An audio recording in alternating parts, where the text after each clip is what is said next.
Hledáte svou oázu klidu, místo, kam se lze skrýt před okolním světem? Pak vítejte v Dlouhé Loučce, na ranči, s parádní pastvinou a sadem.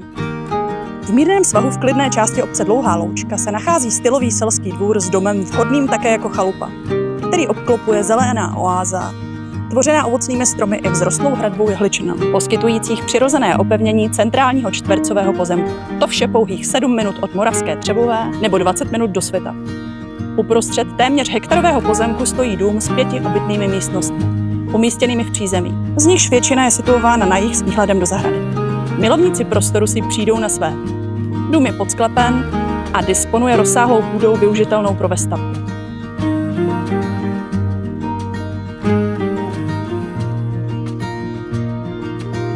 Na zahradě najdete také bazén.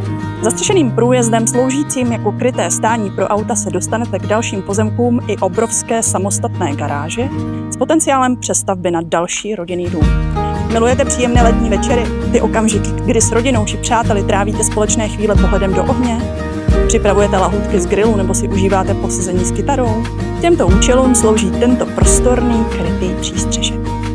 Jste-li milovníci přírody, zahrady a zvířat, najdete zde veškeré potřebné zázemí. Na svahu se pasou ovce a v sousedství také koně. I zahrádkáři si zde přijdou na své. Tento velký skleník je vám připraven k dispozici. Přímo před domem si budete moci natrhat čerstvé bylinky a koření přímo z bylinkového záhonu. Kromě maximálně nadstandardního bydlení se zde nabízí vybudování vzdělávacího či pobytového centra zaměřeného na ekologii, agroturistiku nebo vytvoření vlastního farmářského či chovatelského konceptu. A navíc 2 další pozemky jsou podle platného územního plánu obce v zastavitelné zóně bydlení. Možné přístupy k nim jsou v podstatě ze všech stran. Zkrátka je tu dost místa pro velkou rodinu nebo podnikání. Vlastně i pro 3 rodiny. Prostě se přijďte podívat sami.